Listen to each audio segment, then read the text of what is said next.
morning, I'm Durrell and welcome to this Newsfile update. Police are searching for suspects after shots were fired in the community of Springbank Hill Wednesday morning. A woman heard the shots and officers were called to the 0 to 100 block of Springbank Meadow just before 6 a.m.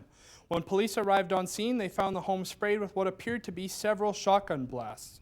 2 people were at the home at the time of the shooting, but no injuries were reported. How do you know? A jury has found gang leader Nick Chan not guilty of first-degree murder in the death of Sanjeev Man. The shooting took place New Year's Day 2009 in Calgary at a Balsa restaurant where Chan allegedly ordered the killing of a rival gang member.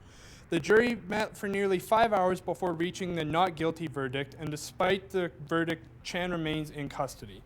The Calgary police stated they respected the decision of the jury and were unable to comment any further on this issue. As many as 100,000 fentanyl tablets per month possibly may have been shipped to Calgary from a Kelowna drug operation according to police. A 25-year-old Calgary man, along with 3 Kelowna residents, were arrested in connection with a suspected fentanyl trafficking operation in Kelowna early this month. Charges are pending against all 4 individuals arrested. Calgary police are investigating a crash Tuesday afternoon that sent a man to hospital. At approximately 2:40 p.m., a minivan was eastbound in the 8400 block of 144 Avenue Northwest, where the van struck one of the front corners of a dump truck, resulting in significant damage to both vehicles. The driver of the minivan, a man in his 70s, was seriously injured in the accident, while the driver of the dump truck was uninjured. Police say neither speed nor alcohol were factors in the crash. Calgarians can channel their inner child as the 330-meter slip and slide will make its return to Calgary this summer. Slide the City has added Calgary to its list of 10 Canadian cities they plan to hit on their North American tour. They're in Calgary July 30th and 31st, while also stopping in Edmonton July 23rd. Thousands of people slid down 10th Street in Kensington on the colorful inflatable tubes, which stretch out to be the length of 3 football fields.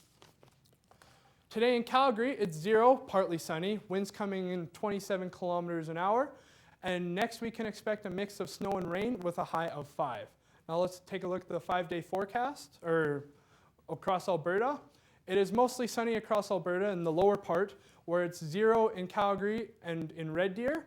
It warms up a little bit in Medicine Hat and Lethbridge, and then in Fort Mac, it's -8 with snow. Now let's take a look at the 5-day forecast, where today it's mainly clear with a high of 1. Tomorrow and Saturday, warm up, mainly sunny with a high of 10.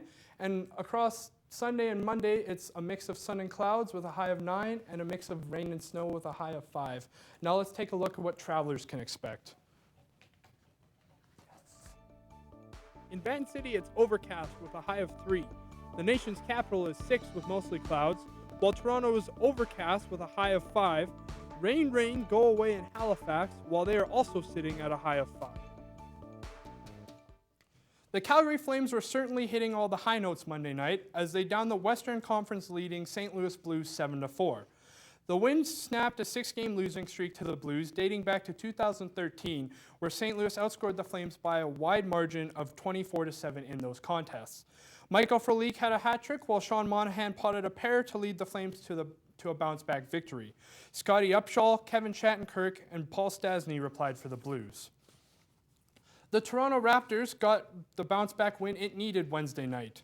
Coming off a 109-107 loss to the Chicago Bulls Tuesday, the Raptors put a hurt on the Milwaukee Bucks 107-89. Point guard Kyle Lowry led the team with 25 points and 11 assists, while Norman Powell chipped in with 17 points and shot 40% from the floor.